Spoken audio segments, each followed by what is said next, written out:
I will terminate all enemies. So this is the secret weapon. You are an enemy.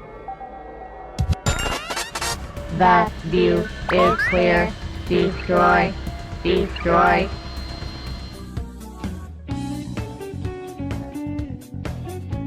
So I know I may be a little bit late to the party with making a review for Metroid Dread, considering it's been some time since its release and everyone else out there has already shared their thoughts on the game. But there is a personal reason as to why I hesitated making this video until now, and that is that I wanted to be as honest as possible with you when talking about this game in the context of a review. I was just a bit too hyped for Dread that I felt it would have easily clouded my judgment. And we all know there was no way for me not to be super excited, since it was a proper sequel to one of my favorite games of all time that was heading in such a cool direction with its story and gameplay. So I decided to wait a little while in order to avoid sounding super biased, if you may.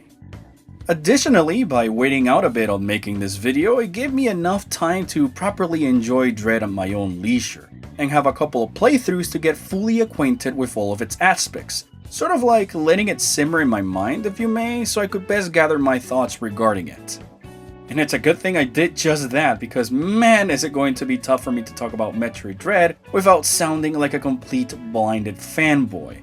Especially when you consider that it's the long-awaited continuation of Metroid Fusion, which has been the last entry in the timeline since 2002. This was no side game, no spin-off, no special story, but the long-rumored and highly anticipated Metroid 5. A concept that director Yoshio Sakamoto has had in his mind for almost 15 years, but finally now has the tools and dedicated team to help him make it a reality. And man, was the wait worth it. Just like Fusion, this game starts with a short prologue to help newcomers and casual fans get up to speed.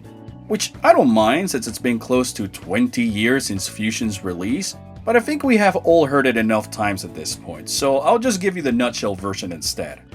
Needless to say, spoilers ahead and into the rest of this video.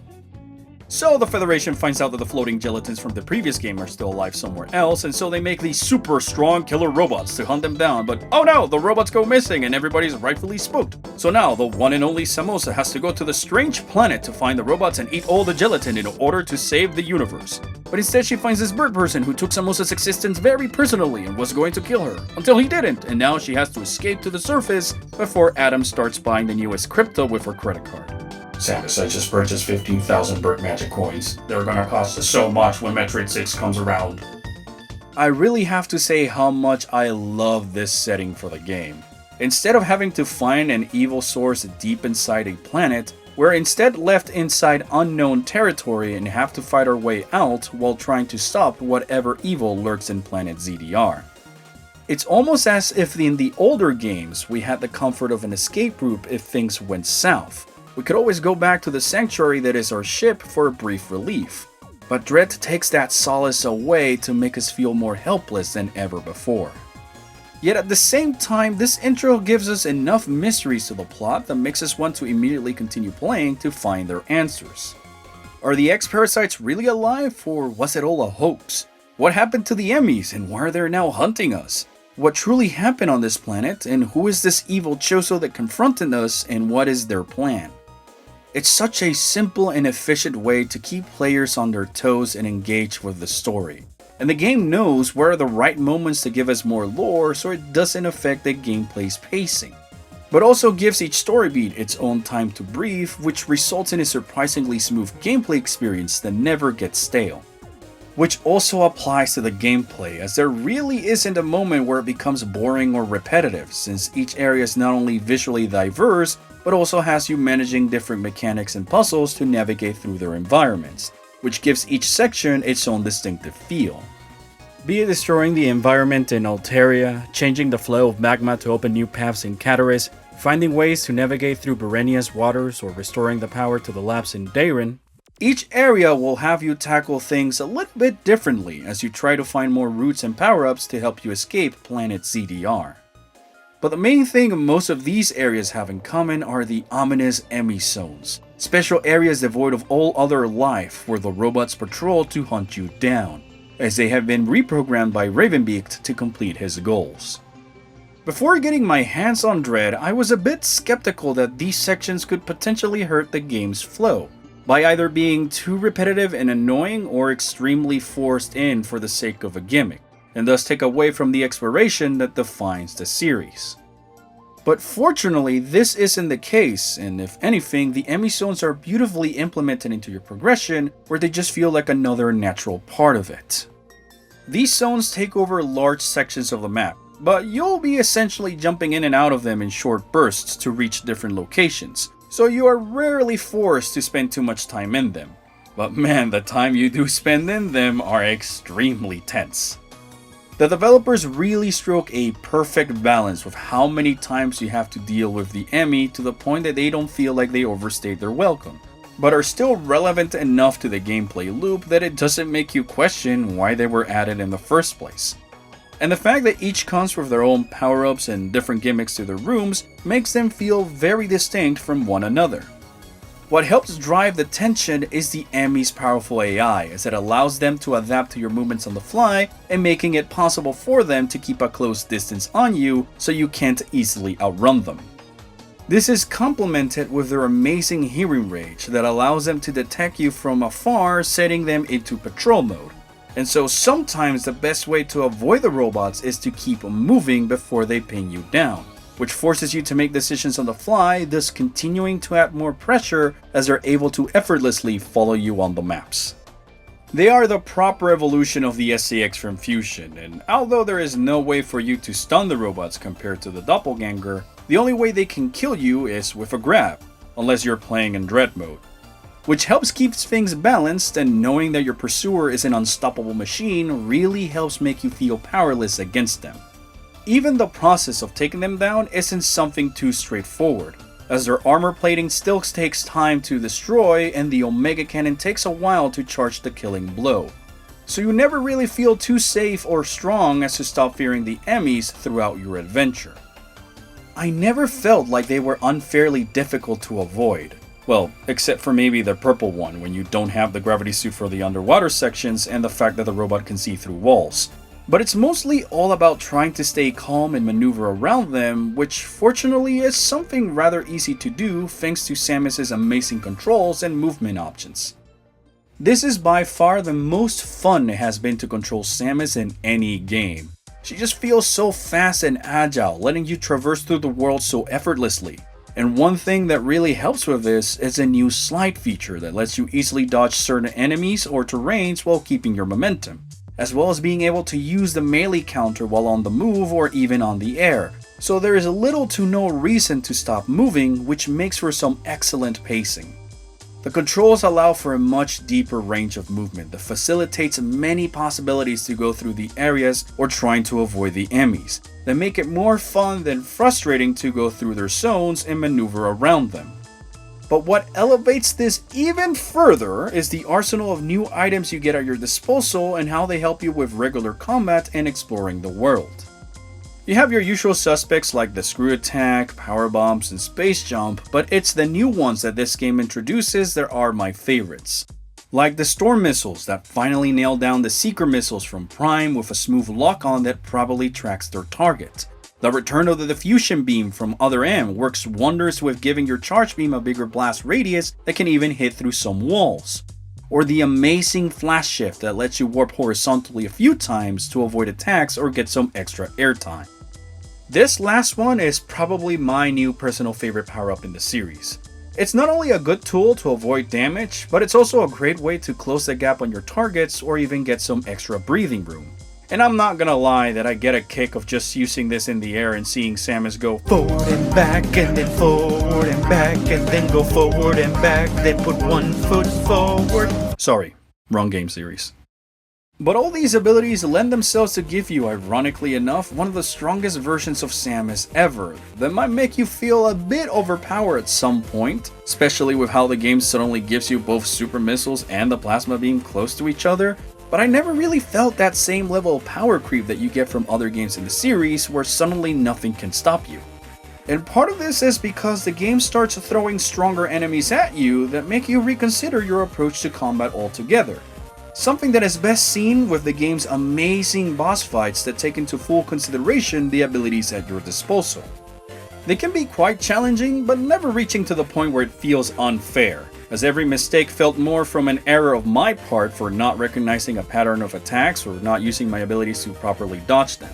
But this also makes for some of the most fun fights in the franchise, which have the same level of detail that makes me love the fights from the Prime series. However, what raises these encounters to the next level aren't just the cool moments with the moving camera that take you deeper into the action, the cool designs that tells you a story of each of the bosses, or the intense action that keeps you on your toes. But it's the fact that most of them have ways for you to quick kill them, which adds to the amazing replay value of the game and serve as the ultimate reward for the players who are thinking outside the box. I guess another thing that really adds to the spectacle of the fights is just how beautiful this game looks in general. With its fluid animations that give each creature so much character and life, the lighting creating beautiful atmospheres that captivate your eyes, and the designs on the creatures and environments really make CDR feel like a planet with proper history. Especially with all the little details hidden in the backgrounds, which when all put together makes for some of the best art direction this series has ever seen. One of my personal favorite smaller details is how the areas more or less foreshadow the bosses that you're going to fight later in their backgrounds. You can see a translucent Corpius in the early sections of Arteria. Many pink tentacles are breaking through the scenery of Burenia, which belong to the boss Drogiga. The empty husks of the Chozo armor in Ellen warn you of the Exolier seen in the area. You can hear crates roar through Cataris before you reach his room. You find a production line of the robot soldiers in one of the early Emmi rooms, and the remains of experiment C-57 disappear from the lab in Dairen once the X-Parasites are set free. All of these elements come together to create a foreboding atmosphere that encapsulates the leitmotif of the game, and truly makes you feel uneasy about what you might encounter next. Which is something I rarely feel from other games, and really helps add tension to the story through its already wonderful gameplay. This helps Dread generate its own image and stand apart from the other installments in the franchise, especially with how the developers refrained from using an abundance of nostalgic elements in it, that properly allow its big mysteries to take center stage in our mind, to the point of it making us reconsider a lot of the things we thought we knew about the series. I can't truly put into words the great sense of catharsis that I got from seeing that almost everything I theorized about the Chozo memories turned out to be true. But the fact that it was told to us by a living, breathing Chozo is just... After 35 years of exploring their ruins, learning their history, fighting for their legacy, and stopping some of the creations, we finally get to see a proper Chozo take the scene and interact with Samus, which was amazing to say the least. Especially since Samus replies to him in their native tongue. How cool is that? And I quickly started loving this bird. While the moment with Quiet Rope is just one giant exposition dump, it does a great job at not only recapping the events of the Chozo memories for anyone who didn't get a chance to play Samus Returns, but also helps deepen the lore by revealing more light on their mysterious race, like the fact that there used to be two different Chozo tribes and that the one who attacked us earlier, Ravenbeak, with his mocking tribe, sought out more power, and wanted the Metroids as an ultimate creature to help them achieve their goals. This simple detail immediately made me reconsider a lot of the things I took for granted from the series, like say where part of Mother Brain's delusion could have originated from by following a Mocking's ideal, or the nature of those mysterious statues in Zero Mission, or how did these two tribes interact on Seves, which is what prompted me to make my previous video on the matter. Either way, Quiet Rope reveals to us that Ravenbeak is trying to extract Samus's DNA so he can create an army of Metroids. So he reprograms the Emmi to hunt you down and extract it from your body. Which not only makes for a cool story beat for the series, but also helps add more tension and stakes to the overall narrative. I know that for the longest time some fans were hoping that a sequel to Fusion would be centered around the bad apples within the Galactic Federation, and how they would try to shift the blame on Samus for what happened on the BSL station as they tried to extract her Metroid DNA for their evil purposes. But I think that what we got in the end is much more impactful not only to the story of the series, but also its protagonist. To be able to accomplish such a feat as this would not be an easy task considering it's Samus who we're talking about. But having the villain be a power-hungry Chozo is much more fitting, not only because it's easier to believe that Ravenbeak could easily overwhelm Samus, but also what this goal ends up saying about the mocking in general and how it could affect Samus on a personal level. We have normally known the Chozo to be these benevolent people who wish to bring peace in space while sharing their technology. But here comes Ravenbeak to break that image by showing us this wasn't always the case with a species that is also known for being a powerful warriors. But then you add the idea that it's somewhat implying that he could have been altering history by hiding what really happened in Chozo Memory 11. And the fact that even after losing his planet and people to the X-Parasite didn't force a change of plans or seem to affect him at all, really helps sell how sinister this overlord really is, and how far he's willing to go to accomplish his goals. This is one of the things that really elevates Ravenbeak as a villain for me. He's not only powerful physically and mentally, but his resolves and beliefs are equally as unshakable, which makes him a menace much greater than what we have ever seen. Especially with the fact of him being a Chozo has much more implications to the overall lore of the franchise and even Samus' own origins, hinting at some possible darker past that maybe not even she remembers. It's needless to say that he is my favorite villain from the series. Out of all the overwhelming enemies and number of doppelgangers that have pushed Samus to her limits, I think none have come close to that aura that Ravenbeak was able to create in only one game. Because you eventually realize that the story of ZDR is not just of the tragedy that befell the Chozo, but Ravenbeak's own survival and battle against unwinnable odds, just like the ones Samus has managed to do in the past, which puts the two in perspective in terms of their overall strength and resolve, as well as hinting that the two share more in common than what we know. Through the environments, the game starts painting a picture for you about how difficult Ravenbeak's struggles were on the planet after his return from SR-388. Yet this also starts to hint a deeper connection with Samus because this is a similar struggle she was able to overcome in Fusion, although her own efforts paled in comparison to the loss and scope of Ravenbeak's own plight, having to sacrifice his own empire and people in order to keep the mocking ideal alive. This connection makes the twist reveal that it was him the one who donated the mocking genes to Samus all the more frightening. In a way, it's thanks to Ravenbeak's genes and the combat training she received from the Chozo to be one of the many reasons to why Samus is as powerful as she is. And it makes you think in retrospective that this evil force has allowed her to complete many of her missions which helped save the galaxy. And it's something you can sense she is trying to hold back in Dread as it's feeding that killer instinct of her Metroid DNA that is slowly seeping into her body. If you technically think about it, Samus wasn't fully able to defeat Ravenbeak in the end of the day. Even after acquiring more items in CDR than what she initially had, the Chozo still managed to get the upper hand just like at the beginning of the game. That is, until Samus lets herself be consumed by her mocking rage, which feeds the Metroid DNA in her and allows her to become the very same monster she has been fighting against all these years, which adds a lot to her personal story. Samus' journey to survive in ZDR led her to seek out more power.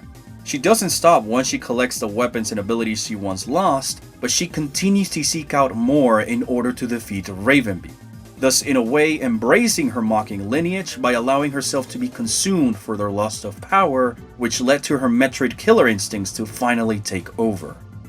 But this is a topic which I could do more justice by making a separate video about it, so if you would like to see it, let me know in the comments. I think this video is already long enough as it is.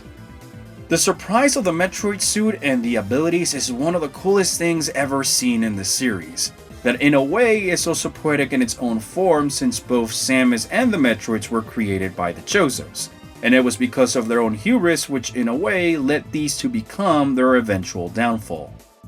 At the end of the day, Metroid means Ultimate Warrior in the Chozo language, and man, if Samus wasn't the textbook example of that before, then she literally became it in the flesh. Well, although I've been singing nothing but praises to this game so far, it doesn't mean there aren't a few areas where I feel that it falls a bit short.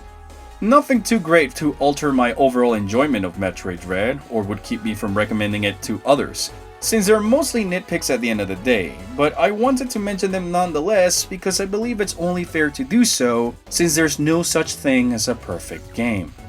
And if anything, it's also a way for me to show that I'm not just being completely biased towards the game because it happens to be an amazing title that is part of my favorite franchise ever. The first thing that kinda saddens me is that for all the build-up and slower pacing we get at the beginning of the adventure, the end part really comes out of the blue and is overall more rushed in comparison, which makes it feel like the game suddenly ends. You get to see the build-up and foreshadow of some cool story elements that are just revealed a few moments later, and thus they feel a little bit less impactful because none of them get a time to breathe in your mind. So by the time you start processing that Samus is starting to awaken something more sinister inside of her, you immediately get to see it in action a few minutes later against the red Emmi and a Chozo soldier, which kinda deflates the build-up, if I'm being honest. This sudden change in pacing starts the moment you arrive in Hanuvia, which makes it not feel like a proper area because of how small and how little time you actually spend in it when compared to the other zones, which is made all the more apparent when you need to collect all of its items for the last Chozo archive, so it feels like the area was left unfinished as a whole. I mean, the red Emmi, the final one you have to face with the strongest ability in the game, doesn't even get a proper zone for you to interact with it, or even a boss fight of sorts, so you don't even get the satisfaction from destroying it like the other ones, and thus really undermines the power bomb's feeling as a reward, especially considering how devastating the power-up is and how little time you actually get to use it before the final battle, unless you go for 100% of course. This also ends up affecting the fight with a golden Chozo soldier you face before going into Iterash that the game refers to as an elite. You end up seeing a foreshadow of it when you first arrive in Hanuvia, and considering it's the only one clad in this color and that it's featured on the 10th Chozo archive, that it would have a different fight or new techniques to use against you. But nope, it's just the same fight as any other red Chozo soldier, except you have to break its shield with the grapple beam, which ends up leaving you wanting a little bit more. It's more or less the same thing that ends up happening with a Metroid suit we see in the end. While the series is kinda known for giving you one super cool, overpowered ability that you can only use at the end of the game, nothing comes as close to being as groundbreaking as the Metroid armor. And the fact you only use it on the final escape sequence makes you wish there was just a little bit more of the game at the end for you to enjoy the new look and abilities, especially considering that the previous area didn't have much going for it in the first place. If anything, this suit would have been something cool to include as a reward for completing the game or collecting all the endings and archives, or heck, even finishing the new Dread mode difficulty. Being able to replay the game but wearing the Metroid armor as a minor cosmetic change for your journey. Something similar to what they did with the original Metroid Prime, where they gave you the fusion suit as an expensive bonus, or something like the fusion mode in Samus Returns. I think most of us feel this way because of how quickly things happen in Hanuvia for the reasons I explained earlier. So maybe if this whole portion of the game was a bit longer and had a proper gameplay addition, then I think it would help alleviate this feeling that a lot of us have towards the ending sections of the game. But then again, when you look at the overall map of ZDR, you end up noticing this empty portion here where an area could easily fit, which has led me to come up with an idea of what they could have implemented as an extra endgame content which could take place after the fight on Iterash and probably help mitigate this problem, which I could also make into its own separate video. Another missed opportunity is with how they didn't fully explore how Samus would react to this mission as a whole. For pretty much the entire game, she's all serious and angry, if you may, even when talking with someone like Quiet Robe, which, don't get me wrong, is on character for Samus, but to see her being her usual stoic self towards someone you may associate as a family member makes her feel a bit monotone, especially with how she doesn't seem to react or emote much to other things in the game. Like when she discovers the X-Parasites, fights one of them mimicking the body of a Chozo, to then seeing them escape from Ellen and begin infecting the planet, her reaction is that of not caring that much at all. It's the same when Ravenbeak makes his reveal about their connection, or learning that she's being hunted for her DNA, which are big moments that would evoke some sort of an emotional response from her part, but her body language doesn't seem to convey almost anything. I know that Samus is supposed to be a ghost in a shell for the players to get immersed in the world, but when the story is treating her as an actual character, you can afford to give her a little bit more personality by showing a diverse set of emotions, especially since they wrote some perfect moments to showcase this in the narrative. It almost feels like if she were a robot set to badass only mode, as if they were trying to course correct after Other M but to a severe level, when it would have been a great opportunity to show some of her emotions in a similar level to Metroid Prime 3 and how expressive Samus felt in front of several scenarios.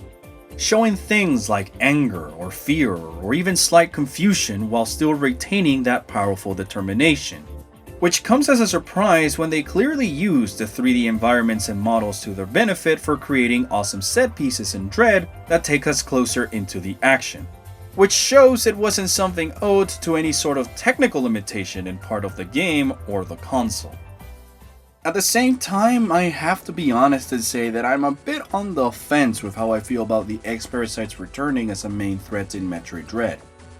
On the one hand, the Fusion fanboy side of me was super excited to see them return, especially because the developers used them as a way to explain why the enemies you have been facing all this time are suddenly stronger, as the remaining wildlife quickly gets overrun by the hostile parasites, which once again adds yet another layer of dread to the story and really paints a picture of how devastating they can be in the wild, which is what led the Chozo to create the Metroids to protect themselves.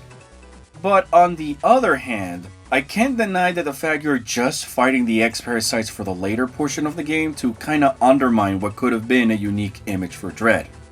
It would have been nice if a few of the Chozo soldiers you thought weren't just ex-doppelgangers, because it takes away from the morality conflict it could have caused inside Samus, shown through some body language, from being forced to take down members of her adoptive kin.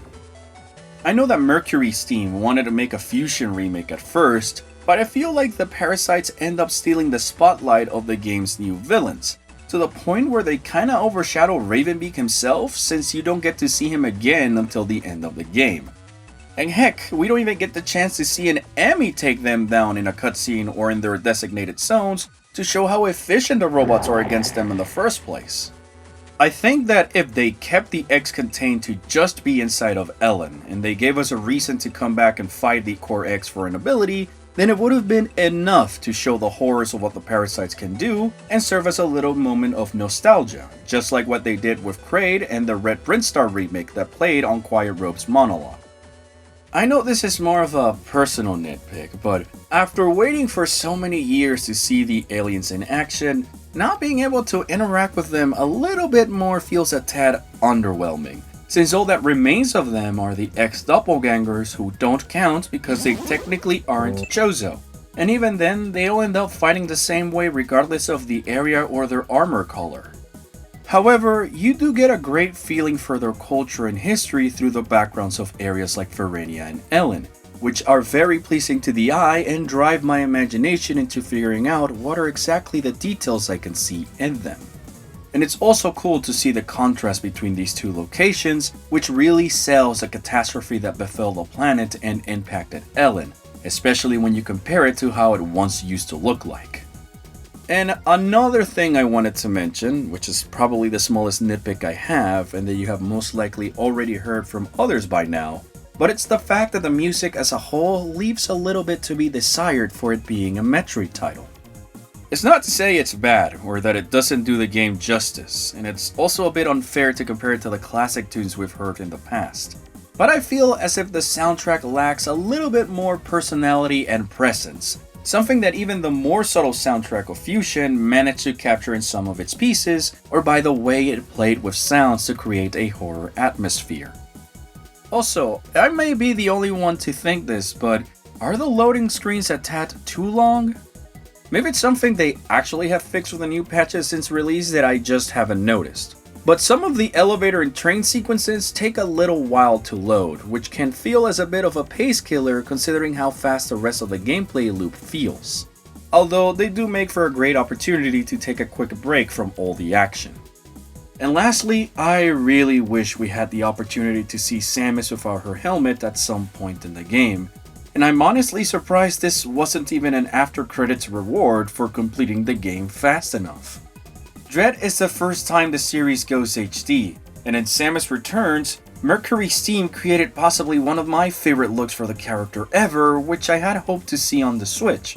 So not to even get something like helmetless Samus as a reward for collecting all the endings is a bit of a shame, especially with how much focus is on her eyes during the cutscenes. Helmetless Samus is one of my favorite looks for the character ever. And with how much I love the new design of the power suit in Dread, I was kind of hoping to see this combination return for a post-credit treat. Also, not being able to skip the prologue on a completed save file can be a bit annoying when wanting to replay the game for the 100th time, which is something I honestly hope they add as a feature with a patch down the line. But those are really the only negatives I could come up with at the time, that in my opinion don't really affect the enjoyment I had with the game, and they're easily outweighed by the sheer amount of things that Dread just gets right. In a game that focuses on exploration, it's super important to give your players all the information they may need to know where to go next, with little to no involvement from the part of the developers. It's something that games today don't really do much anymore, as they settle for using things like waymarks to indicate where to go next, or linear level design to keep players from getting lost, which at times can make them feel cheap or lazy. But this is something that the developers excelled at with the way they handled Metroid Dread. There are many times where you will easily get lost for a while, but never to the point where it feels frustrating. And this is because the level design itself is guiding you by leaving hints in the environment about what you could be doing next, that end up rewarding you for paying close attention. The guys on Mercury's team masterfully shaped the world into being your guide, so you never feel quite lost while also not making the way to progress super obvious, which ends up giving you a great sense of satisfaction when you discover a new route that leads you to find a new power-up, boss fight, or cutscene to reward your efforts, which makes for an addictive and satisfying gameplay loop.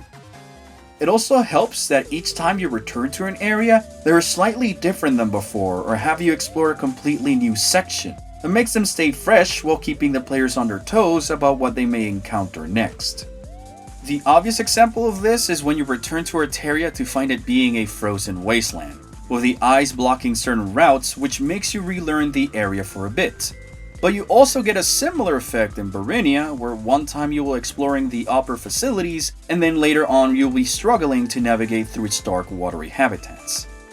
The level design in itself is very open-ended, with multiple secret paths, destructible landscapes, and some visible paths that invite you to explore, and discover alternate routes as you play around with your abilities.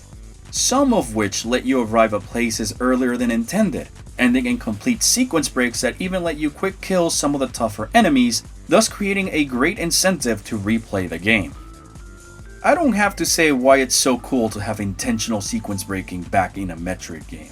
It's one of the things that made Zero Mission and Super so iconic, and some would even say it's a defining feature of the franchise in its exploration. But Dread made this much simpler with how easier it is to use the speed booster in Shine Spark, as well as having more forgiving timing in some of the tricks, or even the way they incorporated this into actual boss fights, which is a good thing in the end of the day because it allows anyone to feel like a pro while leaving enough room for the hardcore crowd to push the limits of the game's mechanics. But the sequence breaking here feels much more special to me because it gives otherwise rather pointless items like say the spin jump and cross bombs, or as I like to call them Bomberman bombs, much more mileage since you have to rely on them to make some of the skips a little bit easier to accomplish, and it's here where you start seeing the full potential of your less used abilities. It's very awesome that your entire arsenal feels multi-purposed and relevant in this game, serving as a tool in navigation, combat, and even puzzle solving that gives even the oldest of items some new life with what they can do in the game. Honestly, Dread by itself was already one of my favorite games in the series, but these last few points of its gameplay is what really elevates it as being one of the best in the franchise in my opinion. Something I am more confident saying now since I've had plenty of time to replay the game since its release, and trust me, I still can't put it down.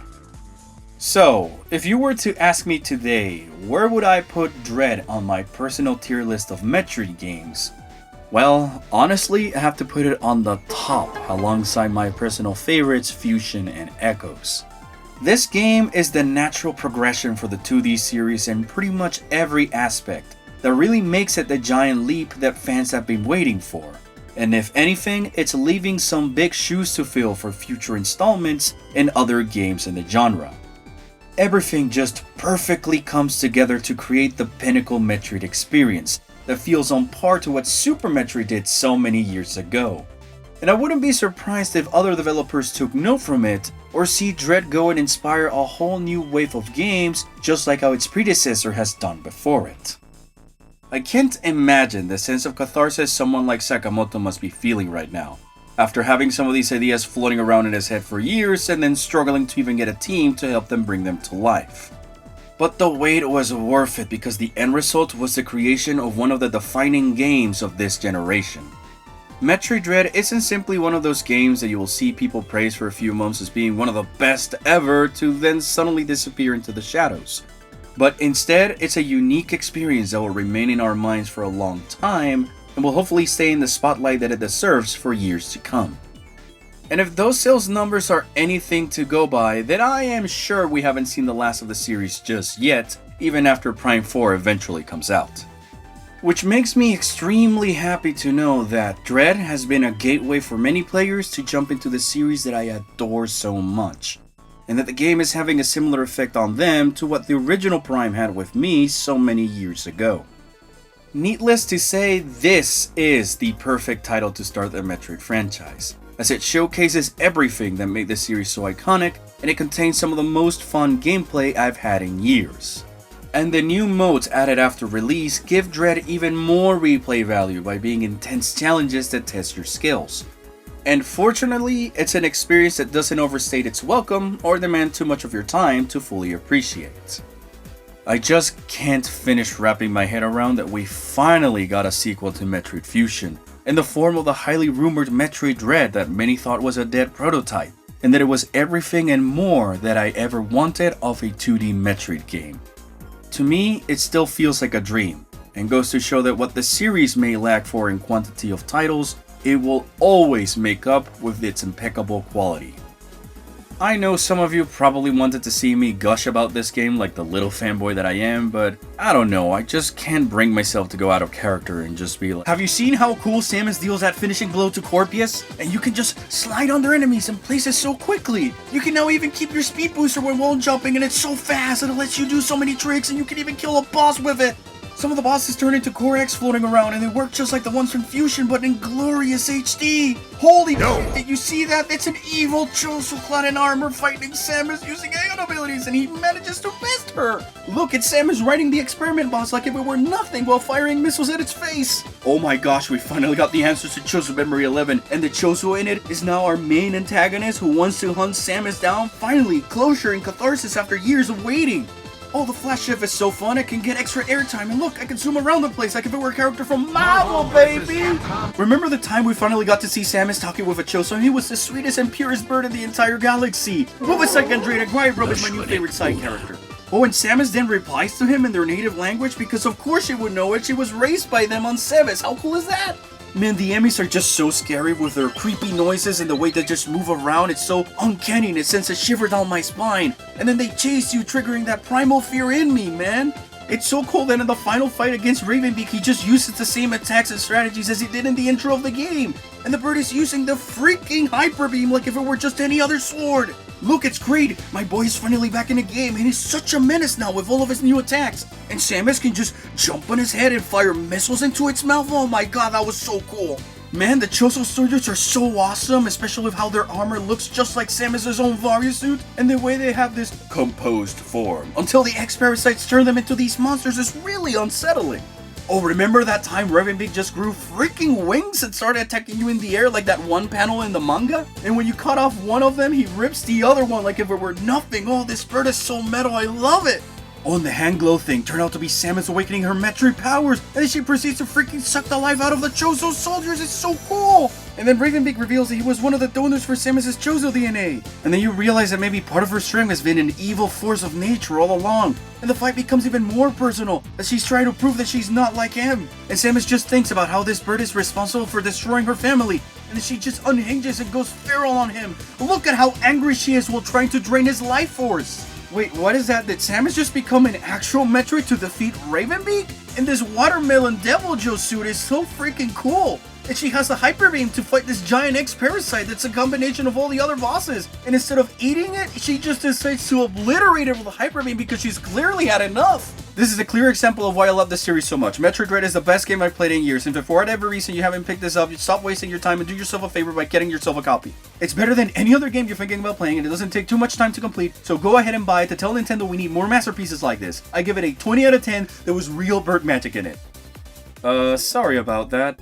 Don't know what came over me. Hey there, I hope you enjoyed this video.